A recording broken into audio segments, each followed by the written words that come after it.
Muy buenos días, les saluda Mario Hernández Sandoval. Esta es una transmisión extraordinaria del programa Periodismo sin Permiso que transmitimos desde Chetumal, capital del estado de Quintana Roo, en el muro de un servidor. Y el día de hoy vamos a hablar de un tema del que pues a veces es manoseado por gente que pues está enterada por lecturas o de oídas. Pero el día de hoy vamos a escuchar el testimonio de un participante del movimiento de 1968, el movimiento estudiantil de México, que no fue el único en más o menos en esos años. Se dieron movimientos estudiantiles en varios países de Europa e incluso en Estados Unidos de Norteamérica. Estamos en el domicilio de nuestro invitado, aunque nosotros somos los invitados, con el doctor Andrés Villalobos Aguilar. Doctor, muy buenos días. Sí, buenos días, Mario. Buenos días. Antes que nada yo le quiero agradecer públicamente al doctor que haya escogido este programa y también que nos tenga la generosidad de compartirnos un testimonio. Insisto mucho en eso, el testimonio de alguien que estuvo en el movimiento de estudiantil del 68. Yo te lo agradezco enormemente, doctor. Gracias, gracias, Mario. Y la primera pregunta, que incluso ahora sí que, aunque no hay un script, yo he insistido que soy enemigo de los guiones, pero que en esta vez voy a atender a la petición del doctor, porque llama la atención. El doctor es mi amigo de hace un buen número de años y jamás de los jamases me mencionó para nada ni movimiento estudiantil, ni protestas, ni marchas, ni mítines, ni masacres, nada. Y de pronto me lo menciona. Y entonces la primera pregunta, doctor, es, han pasado prácticamente por unos cuantos meses, medio siglo, ¿y por qué hasta ahora nos vas a hablar de esto? Sí, mira, Mario, efectivamente ya casi van a ser 50 años. Eh, ¿Por qué ahorita me atrevo a dar mi testimonio? Que no lo he platicado, como tú bien dices, pero creo que se debía a que a mí, en lo personal, y creo que a mucha gente que estuvo ahí, lo marcó, te marca ese hecho sangriento, te marca, yo creo que de por vida, te marca mentalmente, psicológicamente, moralmente, espiritualmente, o sea, en otras palabras, te desintegra, te destruye, ¿no? Yo con el paso de los años creo que me fui integrando. Ahorita, por ejemplo, rememoro y ubico ya con más claridad las acciones, mi actuar en el transcurso de esos años, de cómo se fue dando y siempre tratando de evitar, por ejemplo, comentar esto o hacer referencia a eso, ¿no? Actualmente creo que ya lo asimilé, creo que ya maduré esa situación y me encuentro ya en otras condiciones de estabilidad, de una estabilidad mental, de una estabilidad espiritual, de una estabilidad psicológica. Bien, me siento bien, soy feliz con mi familia, con mi esposa, con mis hijos y y creo que en esas circunstancias pues pues vale la pena dar un testimonio de esa naturaleza, ¿no? Eh, por la distancia, hay nuestra juventud o esta generación, eh, nos hemos enterado del 68 a través de referencias, a través de artículos, eh, a través de libros, de películas, pero tú que estuviste ahí, doctor, recuérdenos qué fue el movimiento de estudiantil de 1968. Bueno, yo creo que habría que ver varios contextos, ¿no? El primero, el internacional. A nivel internacional se estaban dando muchos movimientos, la primavera de mayo en París, la guerra del Vietnam, la resistencia de muchos jóvenes estadounidenses a ir a la guerra, ¿no? Incluso la muerte del asesinato de Kennedy, y todo eso pues conformaba el triunfo de la Revolución Cubana. La Revolución Cubana, incluso en 1959, Fidel Castro hace una declaración donde dice que Cuba tenía las condiciones ideales para hacer una revolución, pero que había otros países de América Latina que también las tenían y que era factible que hubiera ese tipo de movimientos, ¿no? Y muchos movimientos se dieron en países de América Latina. Pero yo creo que México venía cargado de una gran frustración, de un gran autoritarismo, de una situación antidemocrática muy patente, de una carencia de libertad, y no realmente en el 68, sino desde los años de 59, 57, cuando prácticamente el gobierno terminó con los sindicatos independientes, terminó con los petroleros, terminó con los electricistas, con los ferrocarrileros, con el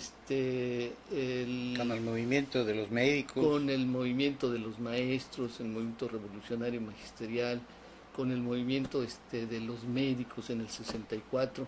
Entonces pues había una gran inconformidad, no digamos estudiantil, sino nacional, de la población. ¿Por qué? Por esa falta y esa carencia de respeto a los derechos humanos y de acabar con un sindicalismo independiente, con derechos laborales de los trabajadores, ¿no? Derechos que habían costado mucho trabajo y mucho esfuerzo, ¿no? Y eso estaba muy patente en México. Realmente el movimiento de 68, como se ha llamado, surge de una manera muy incidental. Hay un pleito entre la vocacional 2, la 5 y la 8 Terena, una preparatoria afiliada a la universidad, e intervienen pandilleros de la Ciudadela, donde estaban localizadas las escuelas. Hay una represión de la policía, de los granaderos concretamente, en donde exageran su función, ¿no? No tan solo golpean y agreden a los estudiantes, sino que penetran a las escuelas. Penetran a las escuelas y en las escuelas golpean a maestros, golpean a mujeres, golpean a hombres. Y bueno, esto causa una gran indignación. Las primeras escuelas que se mueven en esta protesta es el Politécnico, porque las dos vocacionales pues pertenecían al Politécnico, ¿no? Al Politécnico se une después la Nacional de Maestros y la Escuela de Chapingo para protestar por esta situación. Entonces se organiza una manifestación que estaba programada a ir del casco de Santo Tomás, donde estaba la sede del Politécnico, al Zócalo. Y también coincide ese 26 de julio con que la Juventud del Partido Comunista y la CND, o sea, la Confederación Nacional de Educación Democrática, que agrupaba a todas las normales rurales y a otros grupos de políticos, pues, organizan un festejo a la Revolución Cubana, y ellos desfilaban de Tlalpan hacia el hemiciclo a Juárez. Entonces en la Alameda se suceden las dos concentraciones, pero los politécnicos son agredidos en el Zócalo, ¿no? Entonces, al huir hacia Avenida Juárez, llegan a donde estaba la conmemoración del 26 de junio. Entonces, las dos agrupaciones se juntan y enfrentan a la policía, ¿no? Y de ahí para adelante surge todo lo que es el movimiento 68 estudiantil, ¿no? De eso, perdón, doctor, que te interrumpa. Generalmente se nos circunscribe al 2 de octubre y al movimiento del 68, pero fueron varios meses de lucha, ¿no? Sí, fue desde el mes de julio hasta octubre, en donde se sucede la masacre del 2 de octubre, pero el movimiento no termina ahí.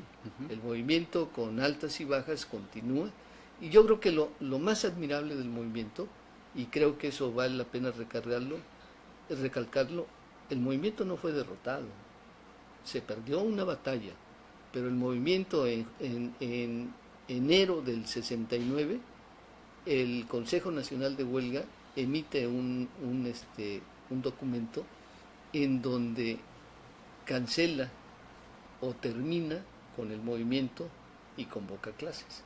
O sea, no fue como te dijera, una decisión impuesta por el Estado o por el gobierno. Fue una decisión que tomó el Consejo Nacional de Huelga, o en otras palabras, que tomaron los estudiantes de regresar a clases. Entonces, si nosotros lo vemos desde el punto de vista, digamos, crítico, no fue una derrota, ¿no? Sino fue un decir, bueno, hasta aquí llegamos, ya no podemos más seguir adelante, y nos desintegramos como movimiento. Ahora, ¿nos puedes, usted poco a poco se los va a ir mostrando el doctor, no los puede usted ver quizás, pero a la derecha del doctor tiene una serie de documentos, de publicaciones emitidas por el Consejo Nacional de Huelga, por las escuelas que participaban tanto del IPN como de la UNAM, y tiene volantes y tiene documentos escritos, publicaciones, en la única publicación en ese entonces. Si ahora nos dicen, y me incluyo para que no quede yo como un santo, nos llaman prensa vendida, bueno, en ese momento se vio justamente hasta qué grado la prensa estaba cooptada, y máxime por el presidente de la República, que en ese entonces era Gustavo Díaz Ordaz, un descendiente del dictador Porfirio Díaz. Doctor, ¿cuáles eran los 6 puntos que componían el pliego petitorio presentado por el Consejo Nacional de Huelga?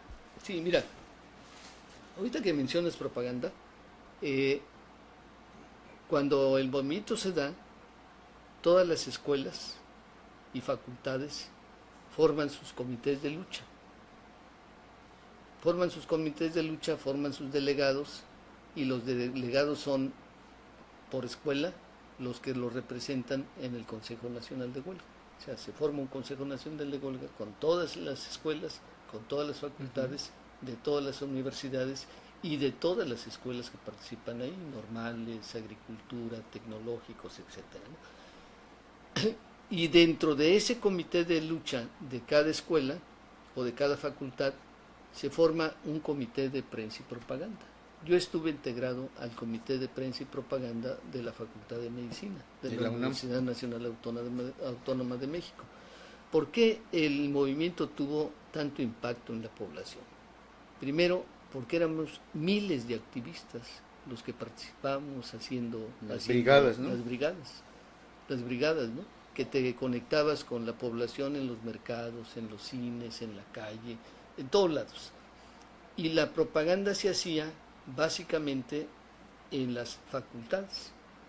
Pero como era tanto el trabajo, porque todo mundo hacía, por ejemplo, los volantes sí tenían una línea general que la daba el Consejo Nacional de Huelga, pero ya el estilo, el modo, se lo daba cada comité de lucha y cada comité de prensa y propaganda, ¿no?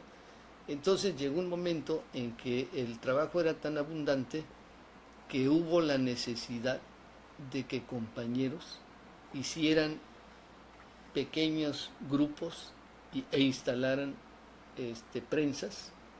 Antes se trabajaba con stencil en domicilios en X colonias. Por ejemplo, yo conocí uno que estuvo en Diagonal de San Antonio, otro que estuvo en San Ángel, otro que estuvo en Coyoacán, otro en las zonas aledañas a la universidad por el Pedregal, ¿no? Entonces, cuando ya el comité de lucha no tenía la capacidad de imprimir, entonces ellos imprimían, o tú ibas y te imprimían, y sacaban volantes, pues como este, ¿no?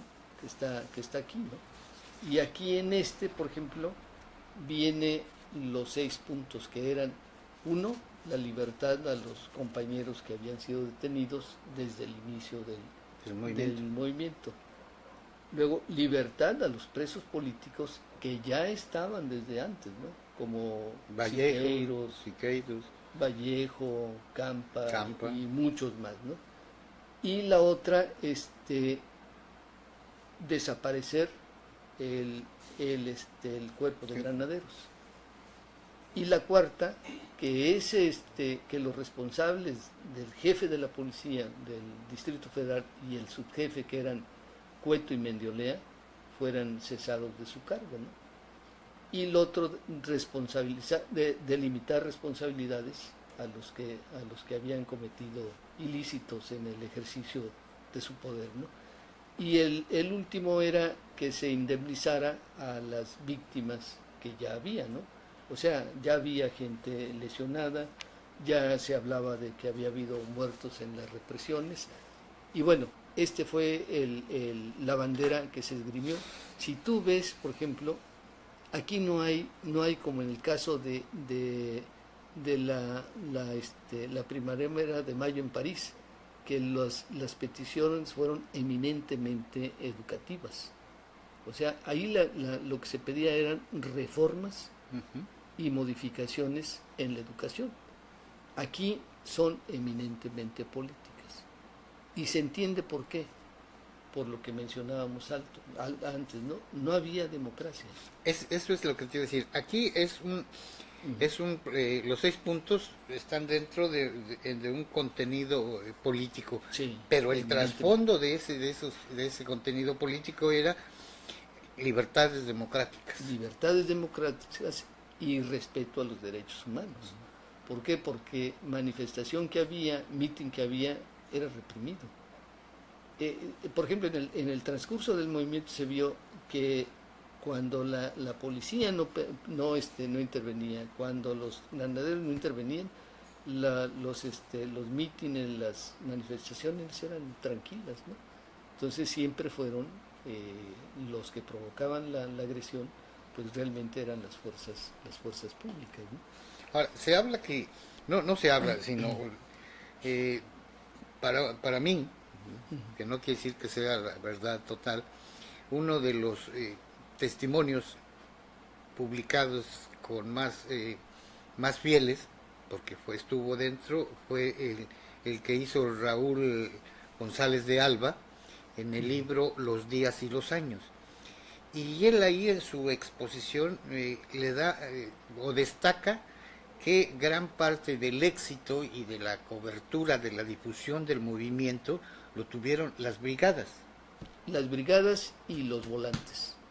Y los es volantes, que eran varias actividades. ¿Cuál era la mecánica de hacerlo? Era ¿no? boteo, volanteo, brigadas, mítines relámpagos y el volanteo.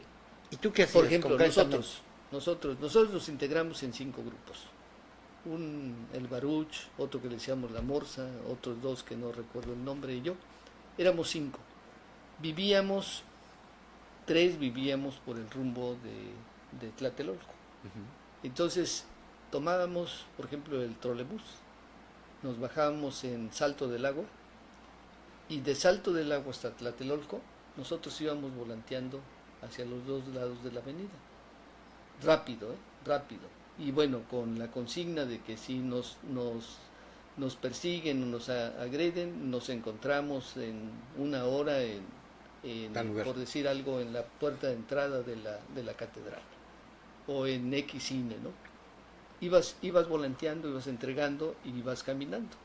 Llegábamos a Tlatelolco, por ejemplo, yo vivía ahí en Tlatelolco, yo me quedaba ahí, los otros 2 compañeros tomaban el trole, se iban hacia rumbo a la villa, y los otros 2 se regresaban hacia diagonal, en sentido contrario, hacia diagonal bien San planeado. Antonio, porque vivían ahí. y bien planeado, no había celulares, obviamente, ¿no? Entonces la comunicación era de encuentros. Si nos encontramos a tales horas y en una hora no llegas, pues quiere decir que te detuvieron. O sea, no había más vuelta de hoja, ¿no? Y así era como acordábamos. Nosotros nunca subimos a los camiones porque primero trabajábamos, los 5 trabajábamos. Entonces teníamos disponible pues prácticamente nada más en la tarde, no había mucho espacio más bien en la mañana, porque yo trabajaba en la tarde y ellos también. Entonces no había mucho espacio de maniobra, ¿no? Sino en el tiempo que teníamos disponible, pues era lo que hacíamos.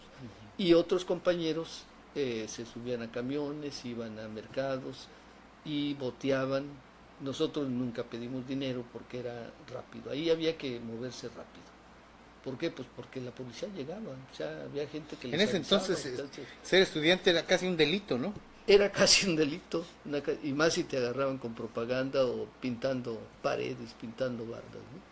Sí, Doctor, ¿qué te parece si nos vas mostrando? El material que usted va a ver no son copias, no son fotostáticas, son los volantes originales que se repartían en ese año, en ese movimiento. Si los ve usted rasgados, si los ve amarillentos, eso es lo que le da todavía más valor. ¿Nos puedes ir mostrando? Sí, yo creo que vale la pena mencionar que el mes de septiembre, por ejemplo, fue el más recargado de eventos, ¿no? En ese mes, el día 13, por ejemplo, fue la manifestación del silencio, en donde 500,000 gentes, el 13 de septiembre, del Museo de Antropología caminaron por todo Reforma hasta llegar al Zócalo. Yo te puedo decir, Mario, que el Zócalo estaba pleno, completamente lleno, y la gente todavía venía por donde está el caballito.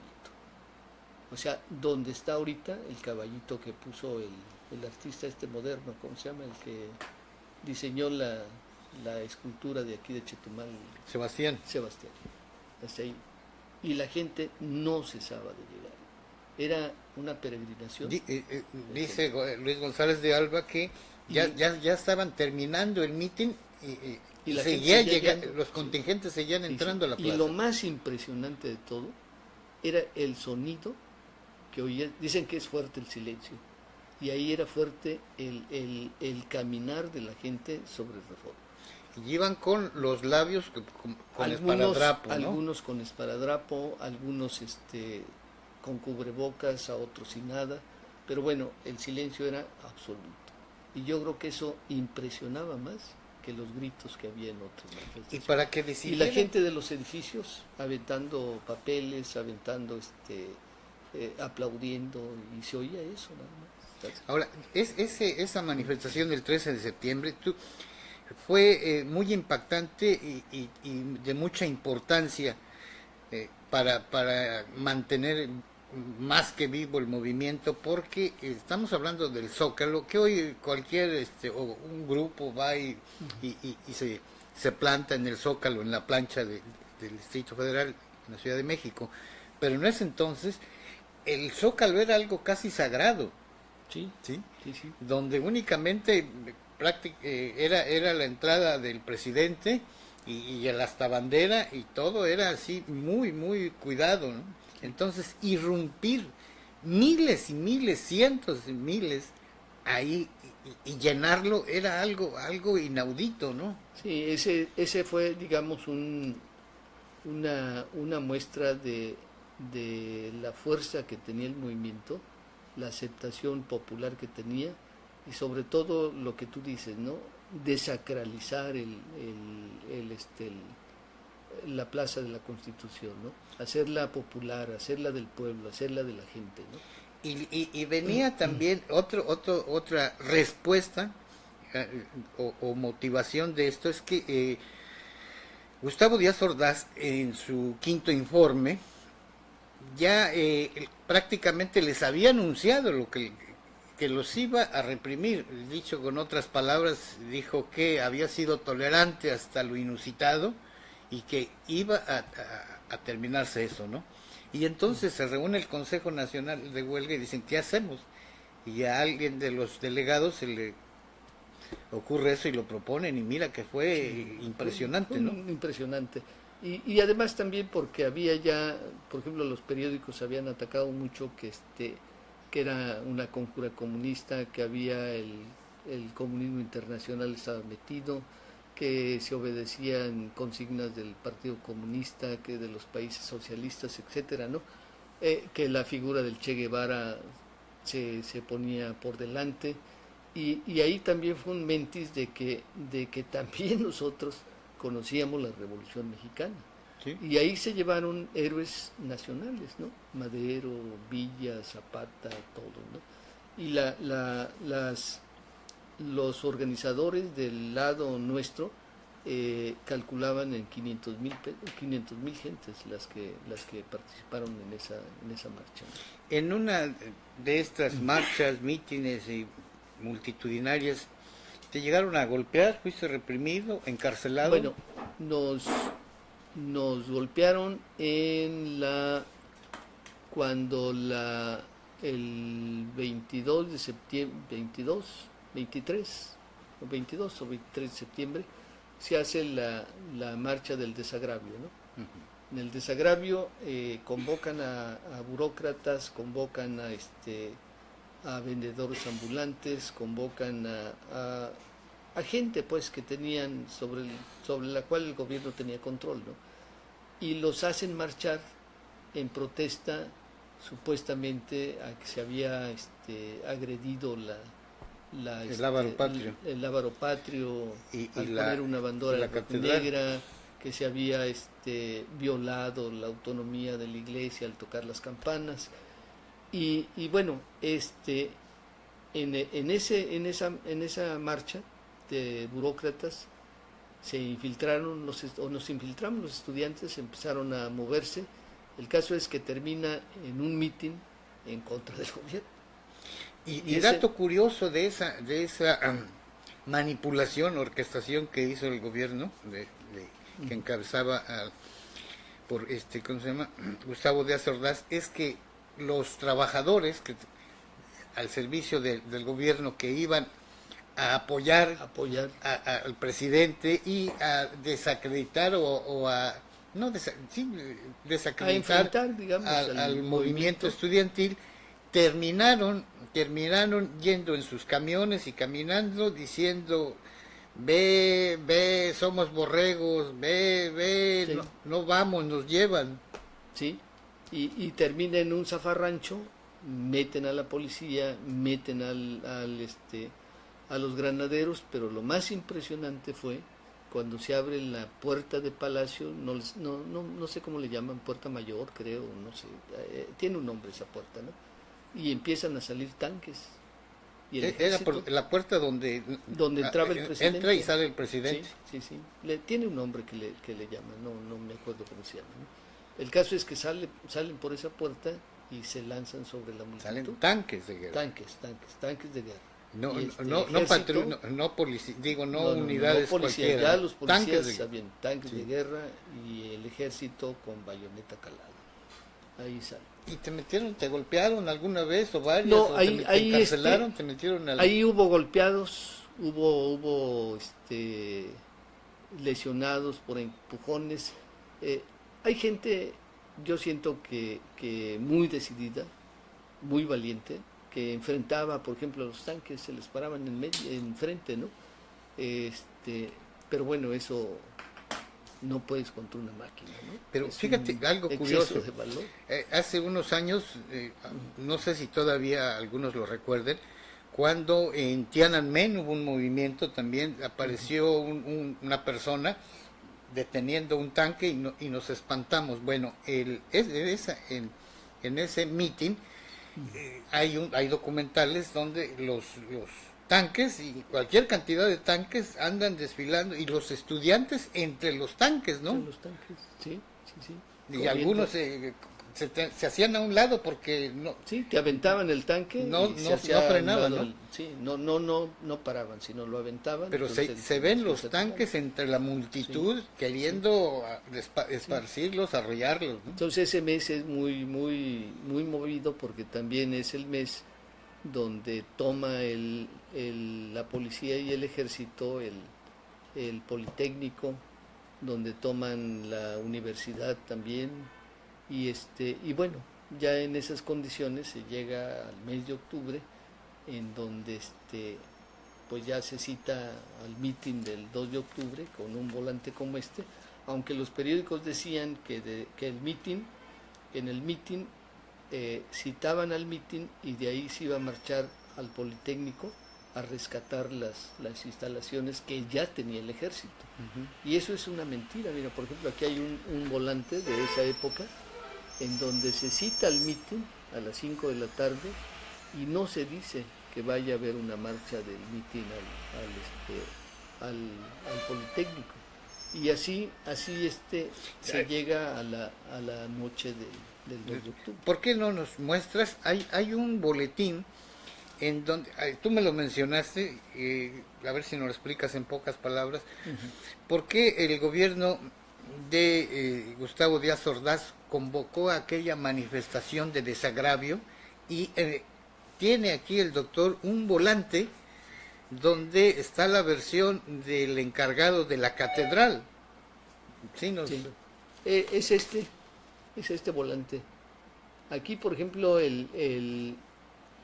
autoridades eclesiásticas dicen con mucha claridad, ¿no? El hecho de tocar las campanas y encender las luces de un templo no constituyen materia de profanación con permiso o sin él, según el derecho canónico, canon 1172. Nos parece inaceptable abusar del sentimiento religioso del pueblo para fines políticos y organizar manifestaciones de reparación o desagravio por una profanación que no hubo. En base a estas declaraciones, no hay motivo para que el pueblo asista a manifestaciones que organizan grupos políticos en contra del movimiento estudiantil. Y esto lo dijo un clérigo, esto lo dijo el portavoz ¿cómo se llama? De la catedral.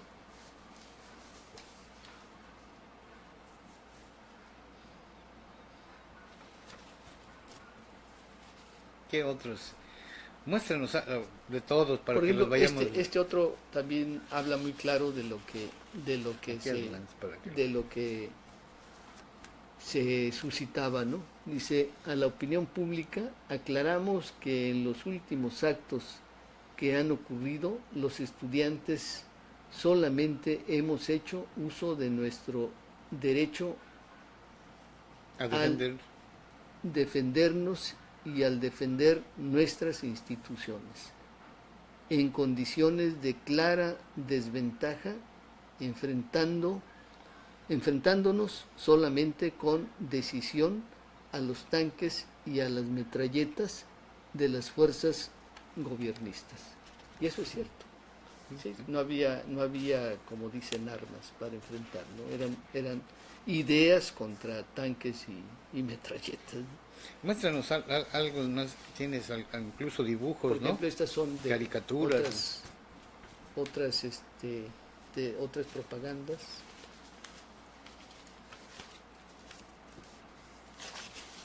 Estas otras. No, quitamos esta para que se vea. A ver, perdón. A ver, estaba. Esta. Ya el tiempo les ha dejado su huella, pero bueno, todavía son visibles, ¿no? Y así llega al 2 de octubre. Ahora, ¿qué ocurrió? ¿Qué hice yo el 2 de octubre? ¿Dónde estabas el 2 de octubre? Como te mencionaba, yo trabajaba en una escuela primaria que está sobre Argentina. La escuela se llama José María Pino Suárez y queda a la altura de Tlatelolco. O sea, son 3 cuadras para llegar a la plaza de Tlatelolco. Ahí trabajaba yo y bueno, yo conocí a una chica de una escuela donde había estado antes, la Defensores de la República, en la colonia Progreso Nacional, y la vi esa mañana, y habíamos quedado con mis hermanos, que son 2, y un amigo, de que íbamos a ir al mitin. Entonces nos citamos en mi casa, en el departamento de ahí de Tlatelolco. Entonces yo llevo a la chica ya por Lomas Verdes, que es donde vivía, regreso, llego a la casa a las 3:30, y a las 3:30 ya estaban mis 2 hermanos, y estaba Abelardo, que es mi amigo desde la secundaria, casi hermano, ¿no?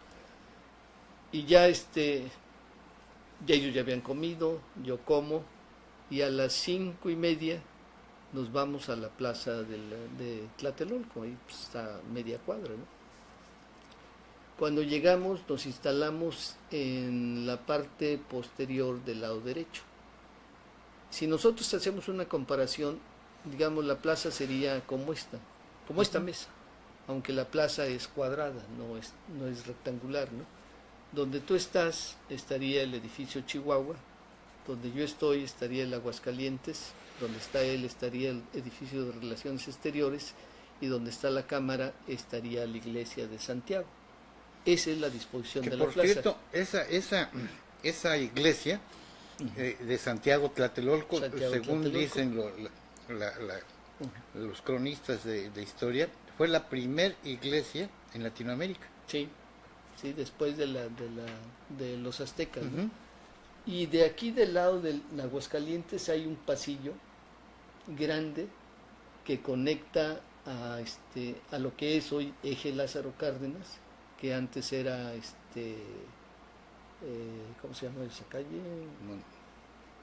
San Juan de Letrán. Y conecta de 2 maneras. Si tú sigues el pasillo, llegas exactamente a la altura de la calle. Si tú bajas las escaleras, llegas a un subterráneo que te conecta al resto de la unidad Tlatelolco. Entonces nosotros llegamos y nos ubicamos de aquel lado, en la parte posterior del lado derecho, cercano a la iglesia. ¿Por qué razón? Porque, bueno, siempre había el pendiente de que podían reprimir, ¿no? Entonces había manera de escapar. Corrías hacia digamos, el norte, sería donde estaba la vocacional 7, y podías escapar por el pasillo. Llegabas a la calle o pasabas por el subterráneo y llegabas a la unidad. O podías correr hacia el lado de Relaciones Exteriores y llegabas a la calle de Flores Magón. O sea, había manera de escapar, ¿no? Y nos quedamos ahí. Yo había quedado de verme con un compañero, Mitre, en los bajos del edificio Chihuahua, que sería la parte norte, la parte sur, la parte oriente, la parte poniente, el norte y el sur. El edificio Chihuahua es importante porque ahí estaba, por decirlo de alguna manera, la tribuna. La tribuna, sí, exacto. Entonces, el tercer piso. Yo me había quedado de acuerdo con él porque me iba a entregar unos volantes que íbamos a repartir, que nosotros habíamos redactado en la mañana. Y que ellos se fueron a imprimirlos precisamente a Diagonal San Antonio, con los compañeros que estaban ahí. Y ellos los iban a llevar a esa hora. Entonces nos quedamos de ver a las 6 de la mañana, para que durante el mitin se repartiera el volante. Ya cerca de las 6 de la tarde, yo les digo a ellos, bueno, yo voy por unos volantes y ahorita regreso. Y lo que les cuento sucedió en segundos, no hay manera de poderlo determinar en tiempo, ¿no? Yo voy caminando y de repente volteo a ver y veo que los soldados, para esto ya habían llegado soldados y habían rodeado todo el perímetro, de todos lados, ¿no? Del lado de San Juan de Letrán. De hecho, ya estaban allá, ¿no? Sí, ya estaban. Ya estaba preparado el cerco. Se desplazaron a hacerlo más reducido el cerco, ¿no? Estaban a la altura de Guerrero, pero ya ahorita estaban en lo que es el eje Lázaro Cárdenas, en lo que era la calle de Flores Magón, en Luis González del otro lado, y dejaban como una salida nada más la parte norte, o sea, donde estaba el edificio Chihuahua. Yo voy caminando, volteo a ver y veo que los soldados están bajando de la calle hacia las ruinas, porque esta parte de atrás es ruinas, y veo que vienen caminando. En lo que voy casi a llegar a las escaleras para descender de la plaza y llegar al edificio Chihuahua, faltarían como unos 10 metros quizá, veo descender las dos bengalas verdes que se mencionan, pero casi inmediatamente cae la roja y descienden las verdes en la plaza, aún hacia el lado donde está la iglesia. Sigo caminando y de repente me empiezan a empujar los de atrás. Yo ya no alcanzo a ver que los soldados vienen avanzando y ya están casi para llegar a la plaza. Ese ya no lo alcanzo a ver porque pues ya soy chaparro, ¿no? Y los otros pues había más altos, ¿no? Ya me impedían la visión, pero me siguen empujando. Entonces cuando ya estoy casi a unos metros, que serán 3 o 4 metros para llegar a las escaleras, volteo a ver hacia el edificio Chihuahua, porque siguen los oradores hablando, y de repente se ve movimiento en donde está la tribuna. Se ven como que se están empujando, se están jalando y todo eso, ¿no? Y veo que un tipo alto, de gabardina oscura, toma del pelo a la que había hablado antes. Llevaba una cola de caballo, la toma con la mano izquierda y como que la avienta hacia abajo, como que la encara, por ejemplo. Yo eso ya no lo alcanzo a ver porque está la barda del muro del balcón. Sí. Saca la pistola y da 2 balazos. No sé si se los dio a ella, no sé si los tiró al piso, pero bueno, los se ve que le dispara se ve que le dispara a la chica, ¿no? Con toda la tranquilidad del mundo, voltea hacia la plaza y empieza a disparar. Empieza a disparar. En ese momento que él empieza a disparar, que fue después de las bengalas verdes, siento otro movimiento de adelante hacia atrás. Entonces quedo en el movimiento que viene de atrás y en el movimiento que está de repliegue de adelante, ¿no? Y empiezan los disparos en la escalera. O sea, entonces yo ya no sigo avanzando, primero porque ya hay disparos abajo, y segundo porque el movimiento del repliegue tampoco me impide avanzar. Y tampoco puedo correr hacia atrás o hacia los lados porque quedo encajonado. Tampoco puedo brincar hacia el lado de las ruinas, del lado de la iglesia, porque estoy como a 2 o 3 metros de las ruinas, ¿no? Entonces empieza, al soltarse la balacera ahí enfrente de las escaleras, empieza la balacera por todos lados. Del edificio hacia abajo y de los por todos lados, abajo hacia arriba. Balazos por todos lados. Entonces alguien grita, tírense al suelo. Nos tiramos al suelo, pero bueno, como éramos una bolita ahí, yo quedé de costado izquierdo con la vista hacia el Chihuahua, pero comprimido. Delante de mí estaba una señora, muchacha, y atrás había otros cuates, sobre mis pies estaba otro fulano, y bueno, quedamos un montón ahí. Y como ya estaba oscureciendo, entonces veías los fogonazos que salían de las ventanas del edificio Chihuahua, de algunas ráfagas ventanas. Incluso, ¿no? Sí, ráfagas. Y se ve claramente cómo suena un disparo más fuerte e impacta donde estaba disparando una metralleta. Y se empieza a incendiar el departamento, el departamento, ¿no? Pero fue un sonido no de rifle, no de pistola, sino de metralleta, de un tanque. De un tanque o de una bazuca o algo, ¿no? Y yo estoy así y estoy viendo que está sucediendo eso, ¿no?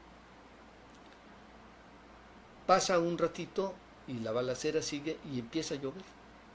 Entonces, como empieza a llover, el edificio que está, el departamento que está ardiendo se apaga, pero los disparos siguen.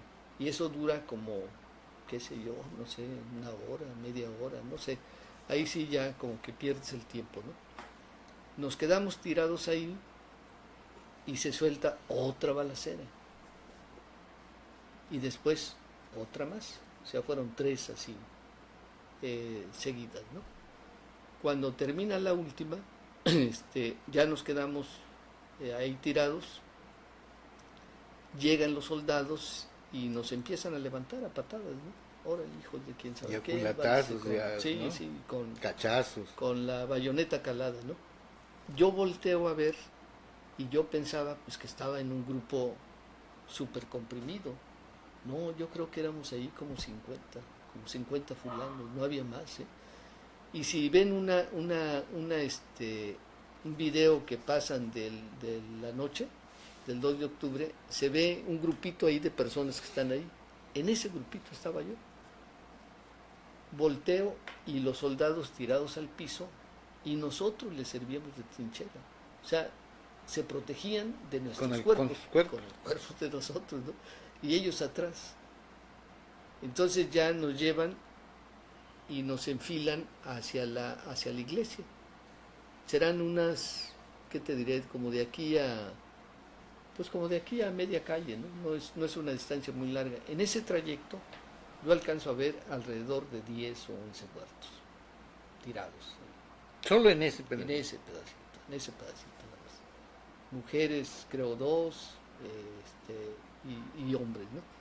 Entonces nos llevan a la pared de la iglesia y nos tienen parados ahí en la pared de la iglesia. Una iglesia que no la quisieron abrir, ¿no?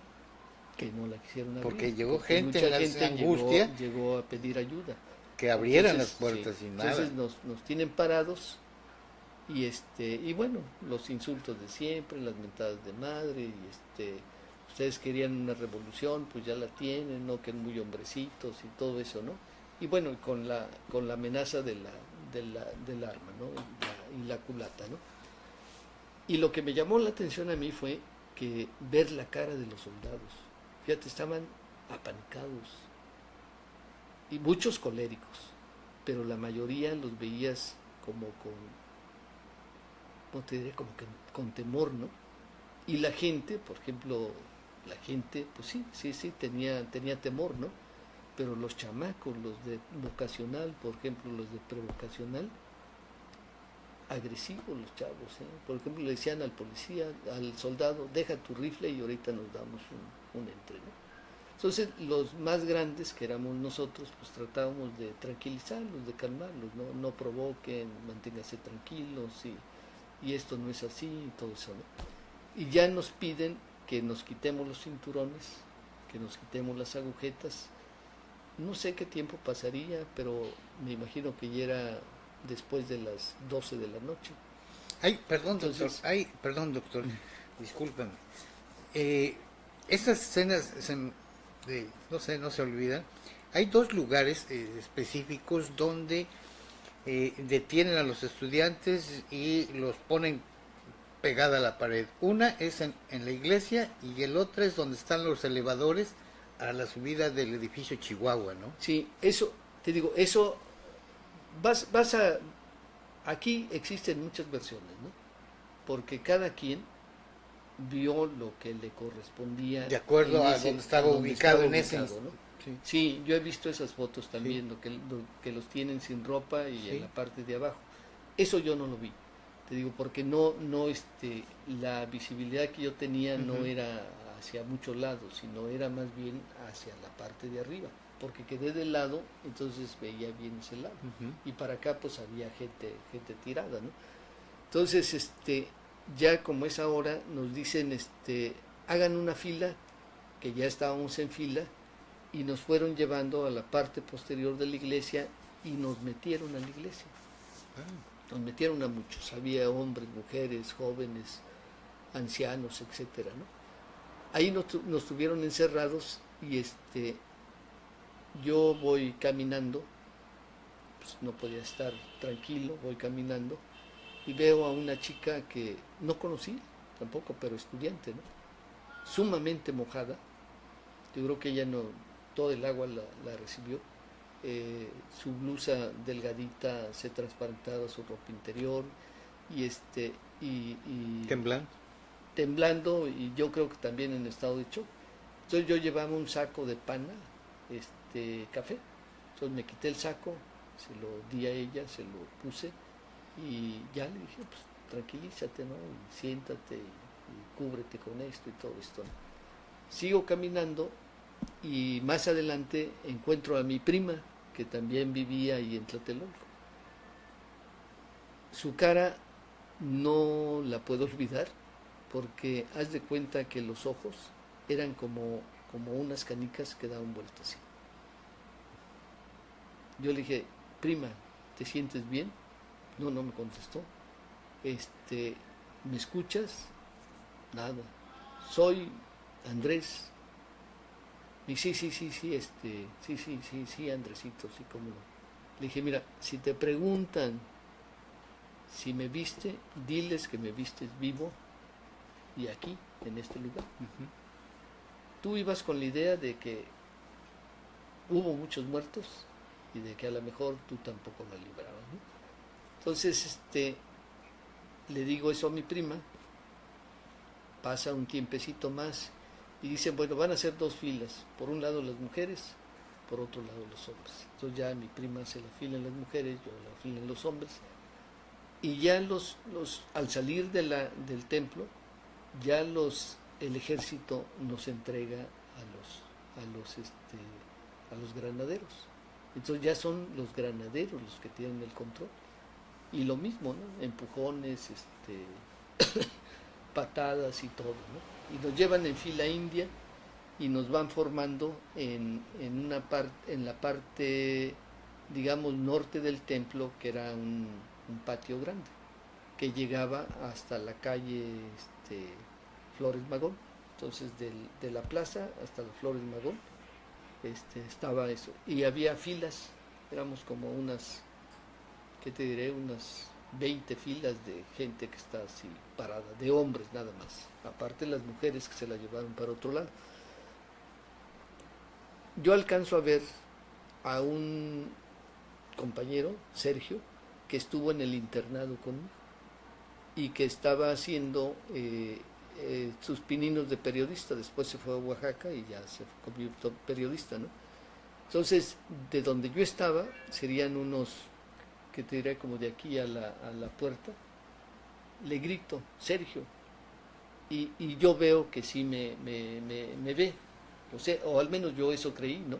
Y lo mismo le digo, Sergio, soy Villalobos, mi teléfono es tal y tal, por favor les hablas, les dices que me viste vivo a tales horas aquí en esto, ¿no?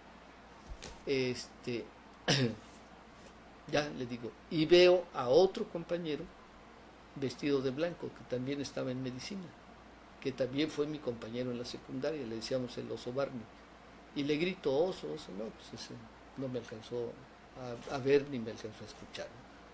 De ahí nos suben a unos camiones ya bajo el resguardo de los granaderos, ¿no? Y bueno, no, el camión no era un camión normal que tuviera sus asientos, ¿no? Sino tenía unas bancas longitudinales y tú en ibas, el centro. Tú ibas como montado, ¿no? Como jinete ahí, Sí. en las bancas, ¿no? Y se corre la voz, nos van a matar. En cuanto se detenga el camión, corran para donde puedan y lo más rápido que puedan. Fíjate que todavía en esos lugares y en ese momento había esa organización de ¿cómo te dijera? De cómo reaccionar de ante compañeros, el peligro, de ¿no? cómo responder al peligro, ¿no? Y la sorpresa es que llegamos a un lugar donde había una puerta grande, nos bajaron de los camiones y nos encaminaron a la puerta y había dos filas de soldados, una de cada lado, hasta otra, y atravesaba un patio hasta otra puerta que estaba más adelante. Y ya los soldados nos resguardan hasta esa puerta y todo el techo del edificio ese, pues lleno de soldados, un soldado cada 2 metros o cada 3 metros, ¿no? Nos meten ahí nos llevan a un lugar largo, que tenía un pasillo largo, que tenía como 10 celdas, con 2 camas de piedra ahí, y nosotros éramos como unos, ¿qué serían? Como unos 350, ¿no? O sea, obvio no cabíamos, teníamos que estar sentados o parados para esto. Y ahí es donde empieza la tortura psicológica, porque primero no sabes a dónde estás. Segundo, no sabes si alguien tiene información de ti, sobre todo la familia. Tercero, no te apagan la luz, entonces no sabes qué hora es. Más o menos te medio orientabas por la comida. Te llevaban, yo creo que al día siguiente nos llevaron un vaso de café y unos frijoles y un bolillo, ¿no? A mediodía nos llevaron una sopa de fideo con unas papas y todo eso y un bolillo. Y en la noche, que supongo que era la noche, o supongo que era la mañana, también un vaso de café con un bolillo. Y así estuvimos un tiempo X, ¿no? Ya después me enteré que fueron 10 días que estuvimos desaparecidos. O sea, sin saber la familia qué pasaba, ¿no? Ya a los 10 días tuvimos noticias de que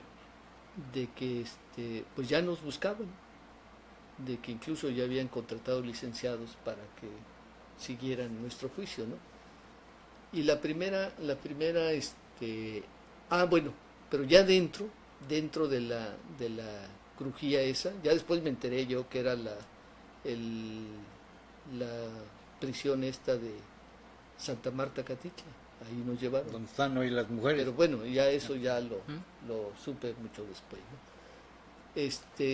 Adentro nos formaron, también así en 2, 3 filas, y pasaron 2 fulanos señalándote, ¿no? A mí me señalan, no este. Entonces me sacan de la fila y me llevan a otra fila.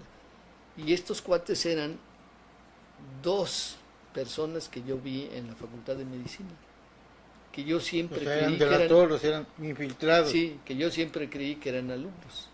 Y ahí descubro que eran gentes infiltradas, ¿no? Probablemente policías, ¿no? Y ya en el primer interrogatorio que tengo, pues me pregunta el licenciado, ¿no? ¿Usted participa en el movimiento? Un agente del Ministerio Público. ¿El Ministerio Público? Le digo, no. Entonces, ¿qué estaba haciendo ahí? Le dije, pues yo pasé por accidente, yo trabajo en la avenida, en la calle Argentina, es mi paso obligado para llegar a mi casa, ahí vivo, y pues me levantaron ahí. No, pero usted sí es del movimiento. No, dije, no, yo no soy. Ni participo, ni soy del movimiento, ¿no? Es decir, niegas todo, pero al final me sacan una foto y me dice, fíjate, donde estábamos los 4, me dice, ¿y usted no es el que está aquí? Le dije, no, se parece a mí. Le dije, si usted ve, por ejemplo, este fulano tiene un saco, yo no tengo saco, yo no traigo ni suéter, nada. Le dice, no, pues no se haga tarugo, usted es él. Le dije, no, no soy. Y en esas me quedé, ¿no? Ya en el segundo interrogatorio, pues ya es un poquito más fuerte, y no, pues no. Ya en el tercero, pues ya dije, pues sí, también soy estudiante de la universidad, ¿no? Porque ya entonces en ese momento, yo dije, bueno, ya los cuates se han de estar moviendo, y ya ha de haber una alerta de que hay gente. Y así como fue, así fue. Mi amigo Abelardo, que estaba ahí, en cuanto pudo escapar de ahí de Tlatelolco, pues ya avisó a la universidad que yo estaba desaparecido. Y ya pues gente también de la universidad me andaba buscando, ¿no? De la facultad, pues. Entonces, ahí estuvimos, y ya nos fueron sacando por periodos, cada mes, o cada 2, o cada 3, o cada 4 meses, ¿no? Ahora, ¿cómo escaparon mis hermanos? eso también lo platicamos casi, ¿qué te diré? Unos 20 años después, ¿no? ¿Puedes compartir? 20 años después, ellos quedaron en ese lugar. Entonces mi hermano, el del medio, que ya murió, les dijo, vamos a dispersarnos y salgan como puedan. O sea, tus hermanos también participaban. Sí, estaban ahí, también participaban. Entonces, mi hermano el grande se va junto con Abelardo y atraviesan la plaza, porque tienen manera de moverse, ¿no? Aunque viene el ejército de aquel lado, pero bueno, tienen tiempo de moverse y de desplazarse hacia este lado. Cuando llegan al final de la plaza es cuando empieza la balacera, entonces no tienen más opción que meterse al edificio Aguascalientes. Pero conforme van subiendo, los pasillos están repletos de gente. Entonces llegan hasta el último piso, que tiene 8 pisos el edificio ese. Llegan hasta el último piso y ahí se quedan, ahí resisten todas las balaceras. Y fíjate lo incongruente de la situación. Cuando a ellos los mueven, no los mueve el ejército, los mueven los marinos. Y los marinos los sacan hasta la avenida Reforma. En avenida Reforma, ya después de que los marinos los sacaron, los dejan ahí y ellos paran un coche de una persona. ¿Heridos, muertos, vivos? ¿Cómo los sacan? No, los sacan ni heridos ni lesionados, nada, porque estuvieron arriba resguardados, ¿no? Entonces los sacan y los dejan en Reforma. Pero en Reforma, cuando me dice él que cuando ellos salen todavía había balacera de gente que estaba enfrentando a los soldados y a los policías ahí por Peralvillo. Entonces pasa un cuate en un Volkswagen y lo levanta y lo saca del área, pues, cercada, ¿no? Mi hermano Néstor sale por el lado de donde está la iglesia. Esa también es una zona que hay ruinas y tiene la plaza a una altura como de 2 metros. Me imagino que él brincó, salió corriendo por ahí, llega a donde está el parque de Tlatelolco y lo recibe un soldado con la bayoneta, le tira el bayonetazo y le hace una herida desde aquí hasta acá, pero superficial, nada más un rayón, ¿no? Entonces, como puede, escapa del soldado, va corriendo y ve a una señora tirada y a una niña llorando.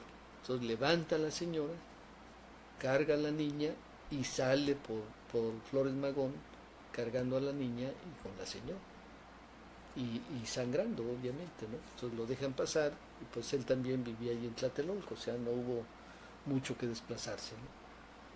Y ellos salen así. Entonces, como yo no llego en la noche, mis hermanos pues me empiezan a buscar y regresan a la plaza como eso de las, dice él, serían como las 3 de la mañana, dice. Y eso lo cuenta mi hermano, el grande, dice, yo vi cómo levantaban cadáveres y los aventaban a camiones militares y a camiones de basura. Dice, los cuates que los levantaban llevaban sudaderas blancas, dice, estaban rojas las sudaderas de sangre. Eso yo no lo vi. Fueran piedras, sí, costales de cemento, ¿no? Los aventaban, ¿no? Eso yo no lo vi, eso lo cuenta él. Y al día siguiente pues empieza el peregrinaje, buscarme en las delegaciones, en el CEMEFO y todo eso. Dice, y otra cosa que me di cuenta, dice, a donde quiera que íbamos, nos enseñaban 10 cadáveres. 10 cadáveres. Ahí están 10 cadáveres, vean si son sus familiares. Pero al día siguiente que ibas, eran otros 10 cadáveres. Y ya no eran los mismos del día anterior. Entonces, nosotros, por ejemplo, platicando dentro de los que estuvimos detenidos ahí, y diciendo, bueno, tú dónde andabas, dónde te detuvieron, dónde estuviste, calculábamos alrededor de 400 o más muertos. Fíjate que en eso, el 3 de octubre, en los periódicos manejaban cifras, según ellos, oficiales, entre 40 y 60 máximo de muertos, ¿no? Sí, sí, sí, pero no. Que contrasta con lo que después se supo, ¿no? Ya después pues hay más información. Es una cifra irrisoria para lo que ocurrió.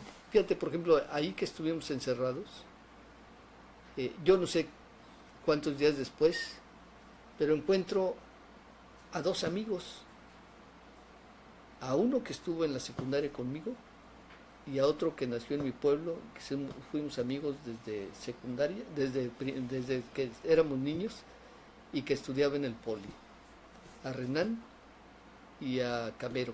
Ahí nos encontramos después de cuántos días, no sé, 1, 2, 3 días, ¿no? Y nos encontramos detenidos y tenía años que nos veíamos. Por ejemplo, con Camero desde el 61 que salimos de la escuela y con Renan pues también unos 10 o 15 años que no nos veíamos y ahí nos volvimos a encontrar. Me voy a brincar un poco, doctor. Y esto tiene que ver con el silencio que mantuviste durante 49 años. ¿Qué secuelas te dejó el movimiento y en particular el 2 de octubre? Bueno, ¿O qué daños? Yo creo que si analizo mi actuar, yo después de ese 2 de octubre, pues me volví lobo estepario, como dice Hermann Hesse. Eres Harry Holler. Sí, y mis decisiones fueron, ahora lo entiendo, de manera inconsciente alejarme de ese lugar. O sea, psicológicamente te afectó. Sí, yo me metí a los hospitales, pero así, de lleno, ¿no? Yo lo que quería era estar ocupado, hacer algo y poder dormir. Estar ocupado al máximo, ¿no? Sí, cansarte al máximo, agotarte para que llegaras y no pensaras en nada más que en dormir y en lo que habías hecho.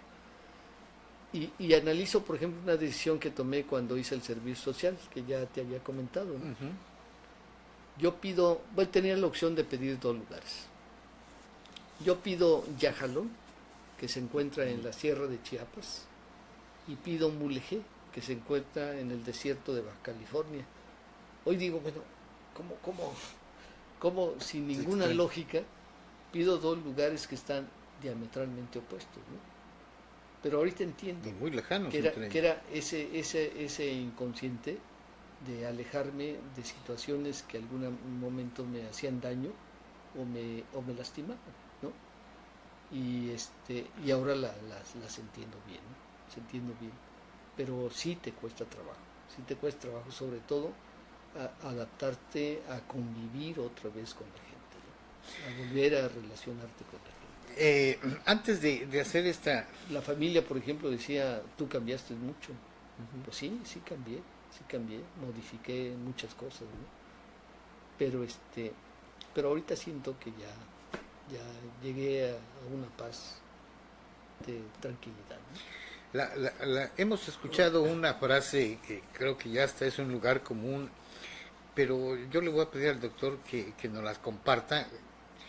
Cómo la vida da vueltas y nos presenta paradojas en donde somos los protagonistas del otro lado.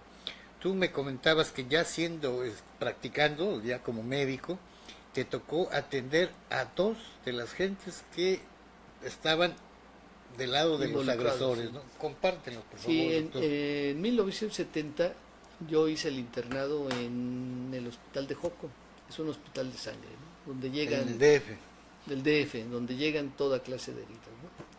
Un día veo que avisan que van a llevar un herido, un paciente que está herido, ¿no? Y entran 2 camilleros con un fulano alto, más o menos como un poquito más alto que él, pero de ese cuerpo, ¿no? yo calculo que pesaría como entre más de 100 kilos, 110, 115 kilos, ¿no? Y venían un camillero de cada lado, ¿no? Dicen un médico porque viene sangrando.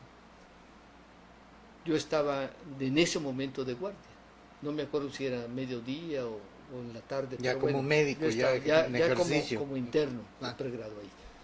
La cuestión era que urgencias, por ejemplo, después de las 2 de la tarde tú eras, el interno era amo y señor de urgencias, ¿no? Los residentes pues iban a descansar, se iban a comer y te dejaban ahí, ¿no? Entonces lo recibo y le digo a la enfermera, pásalo al cubículo. En lo que lo pasan, me dice este cuate, me vengo muriendo. Entonces le digo, súbanlo a la camilla, lo llevan a la camilla y ya no alcanzan a subirlo a la camilla, sino queda medio acostado en la camilla y colgando de la camilla. Entonces, pues mi compañero de urgencias era pues de mi estatura, de mi consistencia, nava, y pues le ayudamos y no podíamos hasta que llegaron 2 policías y ya entre todos lo subimos a la camilla. Cuando quisimos canalizarle venas, pues ya no pudimos, ya estaba en paro, no salió de paro, y me llevo la gran sorpresa cuando lo veo con detalle y era el famoso CUEC. ¿Quién era el CUEC? El CUEC sí sé, era un delegado del Centro de Estudios Universitarios, delegado al Consejo Nacional de Huelga. Se llamaba Leobardo López Areche, que también participó en el movimiento y era del Consejo Nacional de Huelga. Y él estuvo en Lecumberri. Y él estuvo al lado de algunos, muchas gentes, de los muy renombrados, de los líderes renombrados, ahí ¿sí? Estuvo él. Y pues ahí se murió. Ya después preguntando detalles con los camilleros, pues me dijeron que se había cortado las venas y pues cuando ellos llegaron pues ya lo habían encontrado en un charco lleno de sangre, ¿no? ¿Sí, se suicidó? Se suicidó. Sí, hay gente que no aguantó, así lo vamos a llamar, ¿no? Hay gente que el 2 de octubre los acabó, muchos se suicidaron, otros le metieron a las drogas y bueno, y otros pues anduvimos cargando esa losa durante mucho tiempo, ¿no? Cuéntanos la otra. La otra es de que también en esa época, en ese año, no sé ¿En ese mismo lugar? En ese mismo lugar, no sé si fue antes o después de lo que te cuento.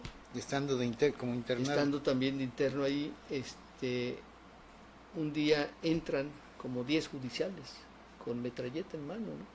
Buscando y tomando posición y todo eso, ¿no? Pues te alarma, ¿no? Y entra, pues yo lo conocía, ¿no? Lo conocía porque lo había visto muchas veces. Y entra el general Mendiolea Cerecero. ¿Quién era? Recuérdanos quién era. El general Mendiolea Cerecero era uno de los grandes represores de esa época y de épocas anteriores, y en ese momento era subjefe de la policía. ¿Y que pedían su destitución? Del que pedían su destitución. Su nombre estaba en los 6 puntos. Así es. Y ya escoltado por 2 fulanos, ya llega conmigo y me dice, le digo, siéntese, ¿qué le pasa? No, pues traigo una herida, ¿no? Ya lo reviso, traía una herida en la cara, de la frente a la mejilla, y le dije, pues algún otro golpe que tenga. No, le pasó algo, sí, chocamos, acabamos de chocar.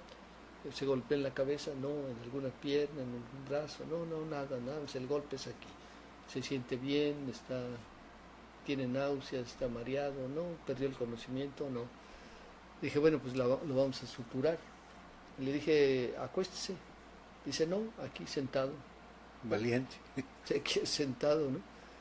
Ya pedí a la enfermera que me llevara anestesia, que me llevara el instrumental y todo eso. Ya le lavé la herida, se la suturé y le hice una sutura subdérmica.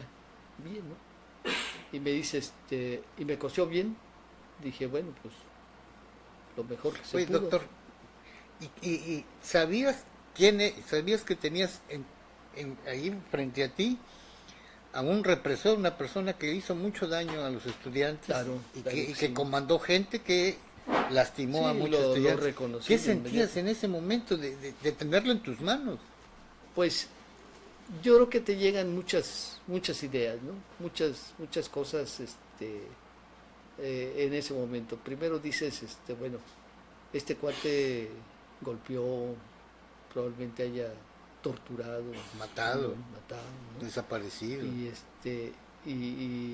dices, pues no se merece vivir, ¿no? Pero bueno, tu obligación en ese momento, pues es de médico, ¿no? Ujú. Tienes que resolver el problema, ¿no? Tampoco te vas a poner y luego con 10 fulanos ahí que están enfrente y que nada más te están viendo a ver qué estás haciendo. Porque bueno, yo creo que el Pero hecho, tenías el conocimiento como para aplicarle algo y que sí, apareciera como accidente, ¿no? claro, sí se puede, ¿no? Pero pero pues ellos están entrenados para vigilar, ¿no? Yo creo que esa es su función, ¿no? Y ya terminé de suturarlo, me dice, ¿y lo hizo bien? Le dije, pues sí. Dice, un espejo. No, le dije, pues aquí no hay espejos, aquí es hospital, ¿no? Pero pues había ahí, como estaba un ministerio público, y bueno, los policías siempre querían quedar bien con el jefe, pues le consiguieron un espejo y ya se vio, dice, pues sí quedó bien, ¿no? Ya para despedirse me dice, doctor, si usted llega a necesitar algo, avíseme. Y saca su tarjeta y me la entrega.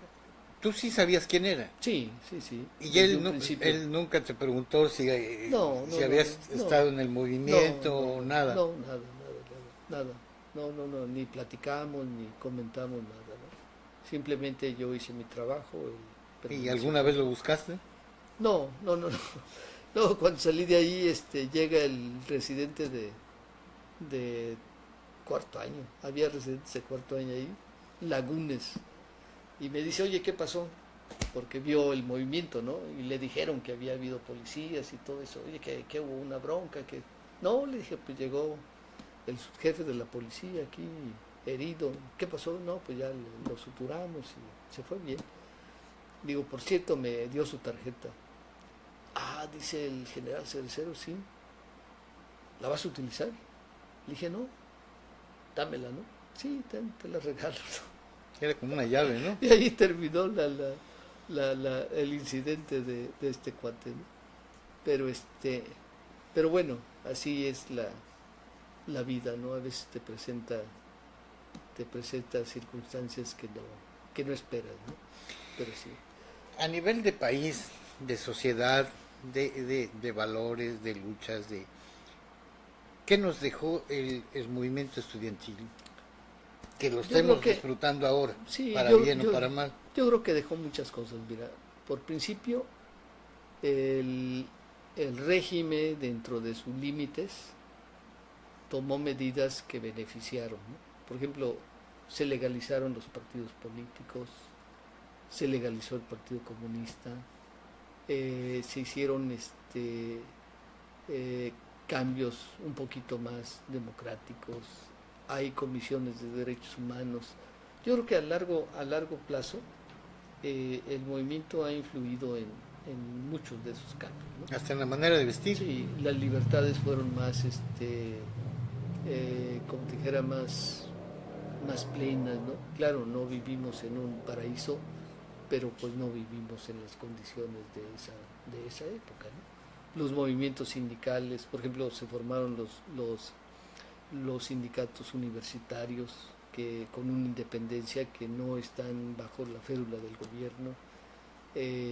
Algunos otros sindicatos independientes también aparecieron, por ejemplo como el Ánfora y de otros lugares, ¿no? O sea, yo creo que sí, al final de cuentas sí tuvo una utilidad. Pero, por ejemplo, a nivel personal, alguien hace unos 20 años, un médico, amigo, me pregunta, dice, bueno, ¿y tú qué ganaste? Yo me empecé a reír, le dije, mira, en realidad yo, si tú lo ves en ese plan, pues yo no gané nada, ¿no? No me hice rico, no tengo dinero, no, no tengo un puesto político. Si tú la ves así, pues no gané nada. Pero te digo, pero sí gané alguna cosa bien importante. Me dice que gané el derecho de ver a mis hijos de frente y a los ojos y decirles, yo luché por ustedes para dejarles un mundo mejor. No se pudo, ahí está, ustedes pueden cambiarlo de acuerdo a sus intereses. O sea, te mostraste dispuesto a que tu familia te enjuicie. Claro, claro, claro. Y yo, por ejemplo, tuve satisfacciones muy concretas. Mi hija, la más chica, hizo un trabajo sobre el 2 de octubre. Y me dice, oye papá, ¿qué libro puedo ver? No, ¿qué libro? Nada, Perdón, a ver, escribe. ¿Tu esposa, tus hijos sabían que participaste en el movimiento y específicamente qué habías hecho? No. ¿No? Sabían ¿Nunca? que participé. No, nunca. Sabían que participé, que anduve ahí, todo eso, ¿no? ¿Qué pasó con tu hija? Él me dice, ¿qué libros me recomiendas? Le dije, no, escribe. Entonces le dicté todo, ¿no? Como a los 8 días, 10 días me dice, papá, ¿qué crees? Me puso 10 el maestro. Y me preguntó que de dónde había sacado esa información. La fuente bibliográfica. ¿Y qué le dijiste? Le dije, esa me la dijo una persona que estuvo ahí. ¿Y quién estuvo ahí? Mi papá. Y yo vi en sus ojos esa mirada de orgullo que tú dices, híjole, esto no lo cambia por nada. A pesar de su edad, porque era pequeña, tú dices, no, pues esto... ¿Qué edad tenía tu hija cuando ocurrió eso? Estaba en bachilleres, tendría como... Sí, ya 12, tenía 13, la madurez como unos, para valorar eso, ¿no? Sí, como unos 16 años, 6. Entonces, esa personal, esa es la ganancia. Pérdidas, a lo mejor muchas, pero bueno, se compensa. El movimiento del 68, ¿sientes tú que te hizo mejor persona de lo que eras, peor de lo que eras, o igual como estabas? No, yo creo que me hizo más humano, me hizo más humano, me hizo más consciente de los problemas del país, más participativo, porque pues yo sigo participando y toda mi vida seguí participando. O sea, no me limitó, pues, ni me espantó, por decirlo de otra manera, ¿no? Sino que seguí la breve. Voy a rescatar dos hechos de lo que has expuesto y de lo que ocurrió en el 68, que tienen relación con lo que está ocurriendo ahora. En el movimiento del 68 vimos soldados, granaderos, marinos, tú lo acabas de decir, desempeñando, y así lo dicen en los libros, desempeñando funciones de policías. Sí. Y ahora, el 21, hace unos cuantos días, se acaba de publicar en el diario oficial de la Federación, que entra ya en vigencia, la Ley de Seguridad Interior, donde a los soldados, o a las Fuerzas Armadas, se les da la función que ya habían hecho hace 50 años con resultados lamentables, ¿no? Sí, el ejército ya había tenido muchas intervenciones, ¿no? Por ejemplo, en 63 en Morelia, en Sonora, en varios lugares, Guerrero. ¿no? Y yo creo que con la ley interior es como darles carta abierta. O sea, es un retroceso. Sí, definitivamente. En lugar de como te dijera, de regular la intervención, y además es bien claro, ahí dice, ¿no? El ejército solo entrará cuando por orden ¿cómo se llama? De los senadores, a propuesta del presidente, se nombre un estado de sitio. Sí. ¿Verdad? Porque pues, la patria peligra, ¿no? Pero en este caso no hubo ni estado de sitio, ni la patria peligraba. Fue algo anticonstitucional, pues, fuera de norma y fuera de criterio. Yo creo que desafortunadamente tuvimos un presidente muy autoritario, en donde el principio de autoridad lo tomaron como yo soy el único y lo que yo diga se tiene que obedecer y nadie está por encima de mí. Yo creo que en ese aspecto fue una decisión de gobierno muy equivocada, ¿no? Muy equivocada. El otro hecho que voy a rescatar, lo voy a tener desde hace 49 años ahorita, y que tiene que ver, lo notamos la ausencia en el trabajo que hacen sobre todo los partidos que se llaman de izquierda. Aquí enfrente de ti, que nos has compartido algunos boletines, algunos comunicados, algunos, ¿cómo le llaman? Tiene otro nombre que se me va ahorita, ¿no? Volantes. En ese movimiento de 68 hubo una gran difusión y las herramientas de difusión eran, como los acabas de mencionar, el boteo, el volanteo, el trabajo de brigadistas en lugares estratégicos, en mercados, en cines, en parques, en centrales camioneras, incluso en algunos ejidos. Eso hoy no lo vemos de parte de los partidos que se dicen de izquierda.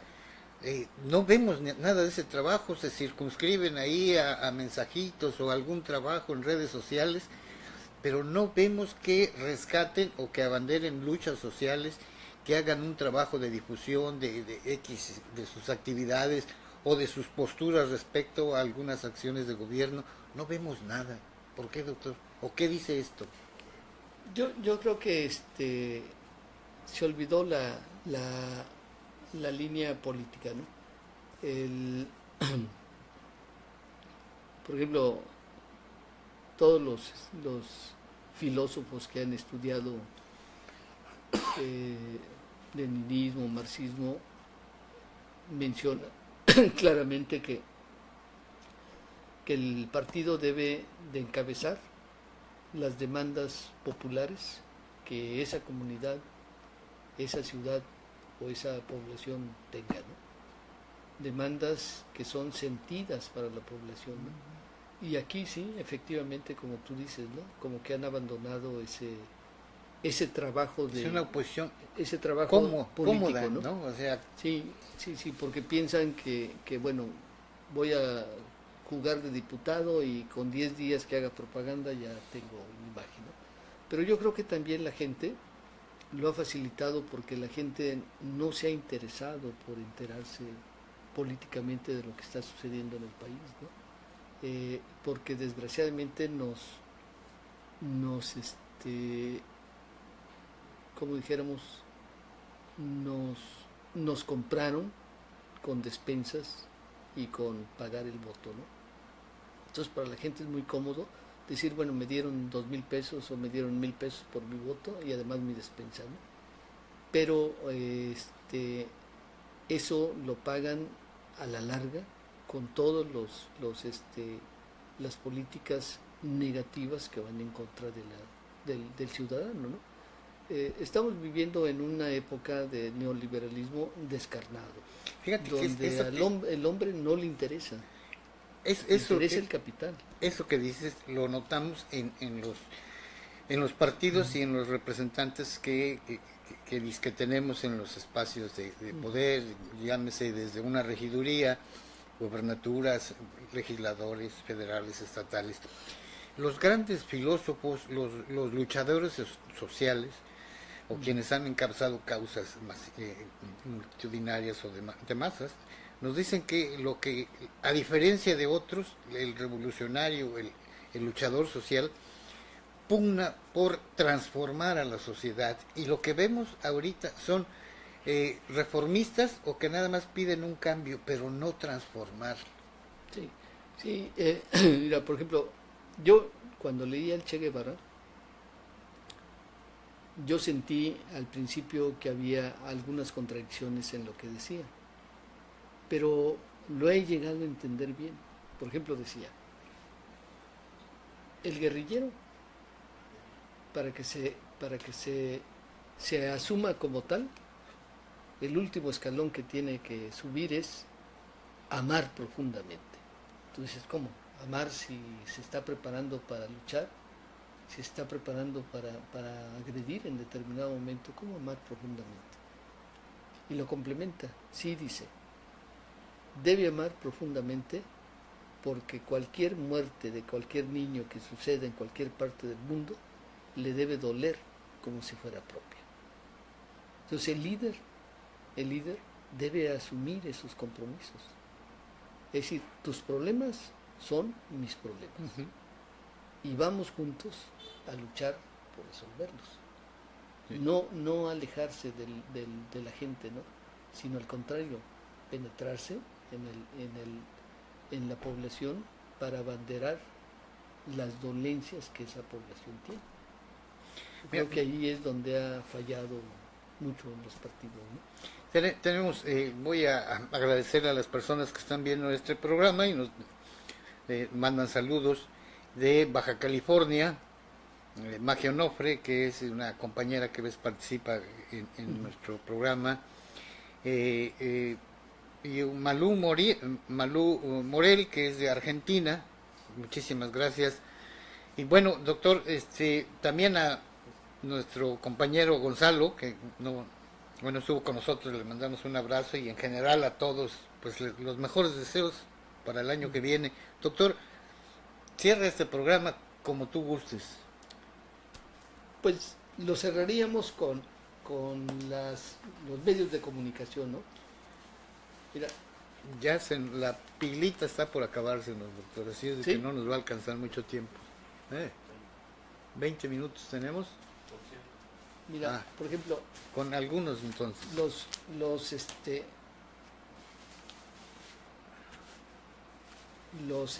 periódicos cómo encabezan la masacre, ¿no?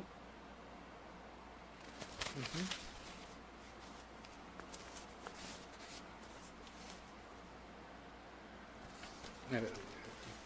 Y algunos